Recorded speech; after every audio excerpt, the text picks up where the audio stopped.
यहाँ करना कुछ नहीं है बल्कि ध्यान से सुनना है, क्योंकि आज का दिन बेहद खास है और ये दिन खास होने की दो वजह हैं। पहला, आज है वर्ल्ड आईवीएफ डे, क्योंकि आज का ही दिन यानी 25 जुलाई 1978 को वैज्ञानिकों ने इनफर्टिलिटी की बीमारी दूर कर सके ऐसे ट्रीटमेंट को ढूंढ निकालने में बहुत बड़ी सफलता मिली थी। और दूसरी वजह यह है कि आज मेरे साथ स्टूडियो में एक खास मेहमान जुड़ी हुई हैं। तो सबसे पहले मैं सीमा जी का स्वागत करूंगी 90.0 एफएम रेडियो ओमनी के स्टूडियो में। उससे पहले आपसे कहना चाहूंगी कि अभी थोड़ी देर पहले आपने जो सॉन्ग सुना है, अगर मैं ये कहूँ कि ये सॉन्ग सीमा जी को ही ध्यान में रखकर लिखा गया होगा तो ये गलत नहीं होगा, क्योंकि या तो रब है या तो सीमा जी ही है वो शख्स जो कि हजारों के चेहरे पर मुस्कान लाती हैं और उनके साथ ही साथ हजारों घरों में किलकारियों से भरने में भी अपना पूर्ण सहयोग देती हैं। अच्छा, अब आप थोड़ा थोड़ा समझ तो रहे ही होंगे, लेकिन मैं आपसे कहूंगी कि थोड़ा नहीं बल्कि बहुत अधिक जानने के लिए और समझने के लिए मैं स्वागत करूंगी सीमा जी का 90 पॉइंट एफएम रेडियो ओमनी के स्टूडियो में। तो आपका बहुत बहुत स्वागत है सीमा जी हमारे स्टूडियो में। थैंक यू सुहानी जी। और ये मेरे लिए भी बहुत गौरव की बात है कि आपने मुझे निमंत्रण दिया यहाँ पे आके अपनी बात रखने का। और जहाँ तक रहा सवाल रब का, तो हम लोग रब नहीं हैं, लेकिन ऐसी मान्यता है कि डॉक्टर रब से बढ़कर ही होते हैं। आप ये तो मानेंगे हमारी बात? मान्यताओं का तो कोई आधार नहीं होता है, लेकिन मान्यता है तो उसको स्वीकार कर लेते हैं। लेकिन हाँ, हम लोग छोटी कोशिशें करते हैं कि लोगों के जीवन में खुशहाली आ जाए और कुछ दुआएं हमको भी मिल जाए। जी बिल्कुल, तो दुआएं ऐसे ही मिलती रहेंगी। और ऐसा कहा जाता है कि माँ बनने का सपना जो होता है वो हर औरत का होता है जी। और जैसे मैंने कहा कि आईवीएफ डे है, तो शो में कुछ और आगे मैं पूछूं या बढ़ूं उससे पहले मैं आपके बारे में और आपकी जर्नी के बारे में कुछ जानना चाहूंगी। देखिए, मैंने एमबीबीएस जो है मेरठ मेडिकल कॉलेज से किया है, एलएलआरए मेडिकल कॉलेज से।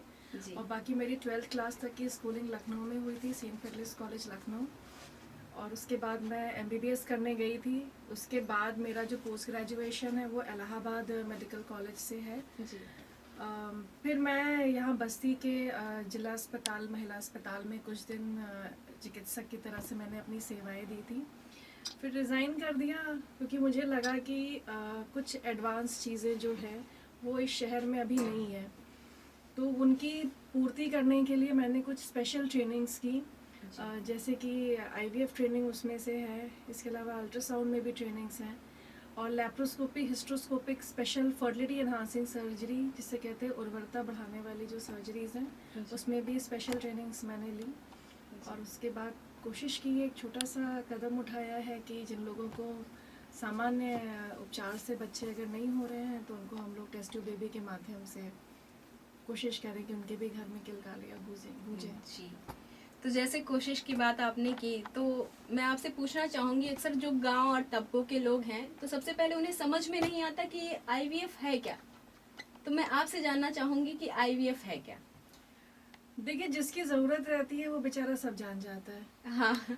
जो बात है, आईवीएफ का फुल फॉर्म है इन वेट्रो फर्टिलाइजेशन। इन वेट्रो मतलब कि हमारे शरीर के बाहर जो शुक्राणु और एग या ओवम लेकर के हम लोग फर्टिलाइजेशन करते हैं, उसको टेस्ट ट्यूब या एक्चुअली हम लोग पेट्री डिशेस में करते हैं, तो उसको इन वेट्रो फर्टिलाइजेशन कहा जाता है। आम भाषा में उसे टेस्ट ट्यूब बेबी कहा जाता है।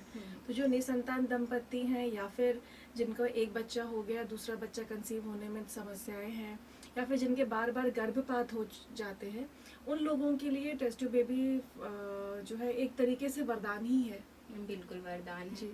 तो मैम, इसका कोई एज लिमिट होगा या कौन सी महिला इसको करवा सकती हैं, या कोई एक निर्धारित एज डिसाइड किया गया है कि हाँ सिर्फ 25, 32 ऐसे ही कर सकती हैं?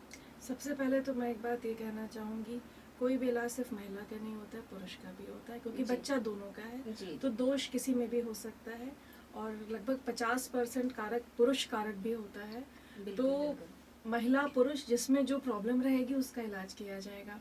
अब बात आती है उम्र की, तो अभी नया बिल आया है, हमारा एआरटी बिल आया हुआ है, और उसमें जो है सरकार ने निर्धारण कर दिया है कि जो औरत है उनकी उम्र 50 साल मैक्सिमम, अधिकतम एज 50 साल, और पुरुष में अधिकतम एज जो रहेगी वो 55 वर्ष है। इसके ऊपर कोई एक भी अगर इसके ऊपर है तो वो दंपति इस इलाज के लिए नहीं सूटेबल है, मतलब वो रेकमेंडेड नहीं है। बिल्कुल मैम, आपने सही कहा।